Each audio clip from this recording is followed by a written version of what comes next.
Cześć. Dziś moje podsumowanie meczy Ligi Mistrzów i Ligi Europy, które odbyły się w tym tygodniu. Wtorek.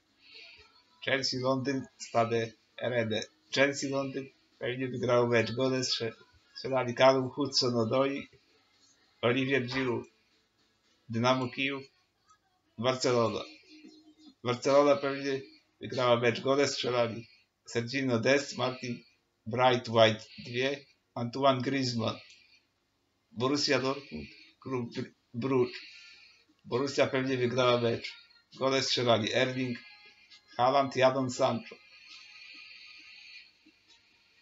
Juventus Turyn, Ferencvaros. Juventus pewnie wygrał mecz. Gole strzelali Cristiano Ronaldo, Alvaro Morata. Środa. Olympique Marsylia, Porto. Porto wygrało mecz. Gole strzelali 73.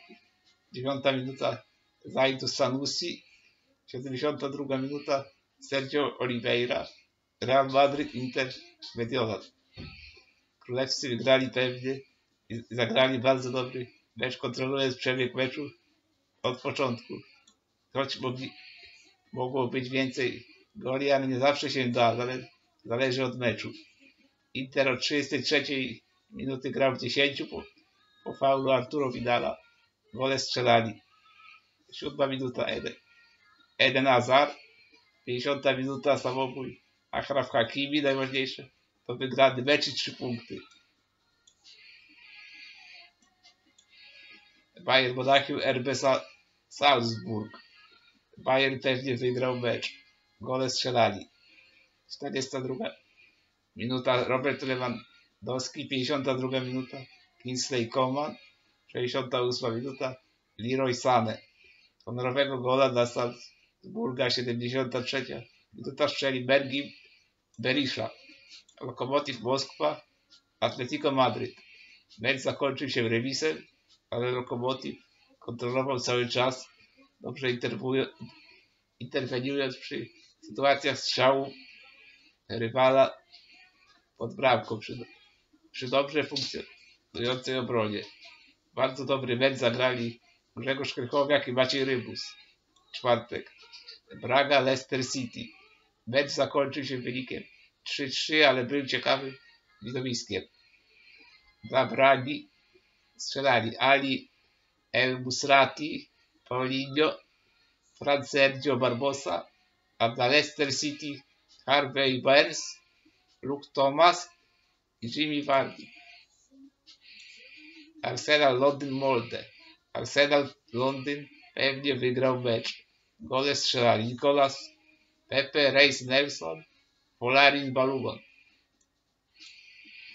Napoli Rijeka. Napoli pewnie wygrało mecz. Gole strzelali Matteo Politano, Hirving Lozano. Tottenham Ludogorets. Tottenham pewnie wygrał mecz. Gole strzelali Carlos Vinicius 2, Harry Winks, Lucas Moura. Standard Licz, Lech Poznań. Bardzo słaby mecz wykonaniu Lecha. Kompletnie nie mogli się odnaleźć.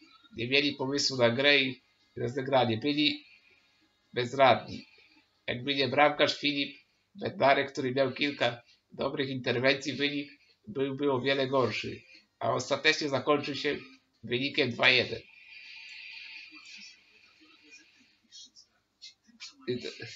W środę 25 listopada odszedł Diego Armando Maradona, legenda piłki. W sercach sympatyków i fanów piłki pozostanie nią na zawsze i nigdy nie zostanie zapomniany. Na następne podsumowanie zapraszam następny piątek. Do usłyszenia.